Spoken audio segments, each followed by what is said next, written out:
Değerli izləyicilər, bu evlər Bakının hansısa kəndlərindən birində inşa edilmiş makler evləri deyil. Qubadlı rayonunun Mahruzlu kəndində keçmiş məcburi köçkünlər üçün inşa edilmiş evlərdir və iyun ayında bildiyim qədərindən köç prosesi nəzərdə tutulur. İndi kimsə gəlib videonun altında yazacaq ki, gedin, nə bilim, niyə hökumət ev tikməlidir? İndi bir dəqiqə gözlə, səbrin olsun. Axıra qədər dinlə, nə deyəcəyimi başa düşəcəksən. Qubadlı rayonunun ərazisi 802 kvadrat kilometrdir və ən son siyahıya alınmada da əhali sayımız 40 min nəfərdir, cəmi 40 min. Və indi nəzərinizə çatdırıram, bizim ərazi 802 kvadrat kilometrdir Qubadlı rayonunun. Bakı şəhərinin ərazisi 2100. Yəni Qubadlı rayonunun ərazisi Bakıdan 2 dəfə balacadır, 2 dəfə yarım. Amma Bakıda 5 milyon əhali yaşayır, təsəvvür eləyin. Qubadlıda 40 min əhali. Yəni ərazimiz əhali sayımıza görə çox böyükdür, kifayət qədər böyükdür. Məsələn, 220 min əhalisi olan Ağdamdan Qubadlının ərazisində elə də bir böyük bir fərq yoxdur. Demək olar ki, hətta deyərdim ki, Qubadlının ərazisi biraz çoxdur. Sözümün canı nədədir? Yəni bu evləri iç-içə belə tikib, cəmaatı qarın-qarına belə yığanda nə qazanırsınız? Yəni istəyirsiniz ki, elə ora çatan kimi qaçsın bu tərəfə.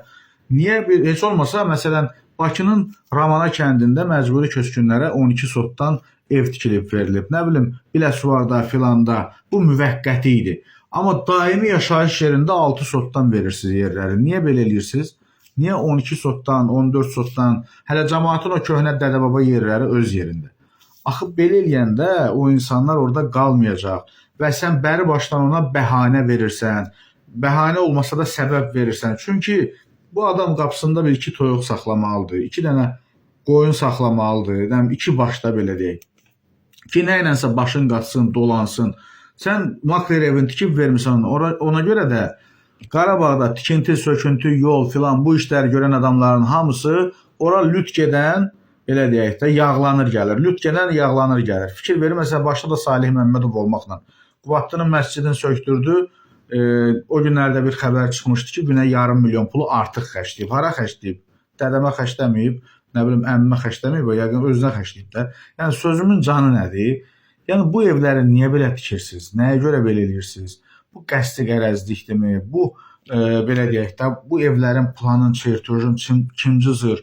Ay qardaş, Bakının yarısı boyda bir rayona, Bakının az qala yarısı boyda bir rayona cəmi 40 min əhali köçəcək. 40 min.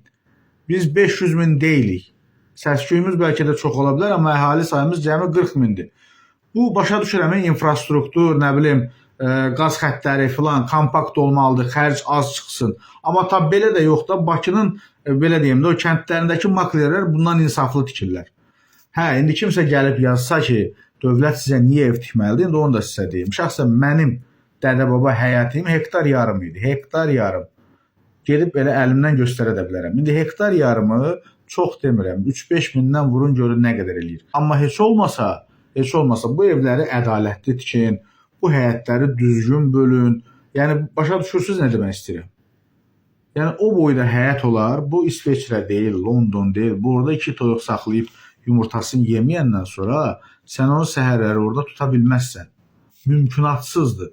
Yəni bu işlərə kim məsuldursa, yuxarılara kim hesabat verirsə, Qarabağın yarıdan çoxu bu cür tikilib və mən sizə əmin edirəm, deyirlər 70 min adam köçüb, elə belə deyək də, bundan sonra da 1 milyon adam apar yığ ora, bir ildən sonra orada 100 min adam tapmaz.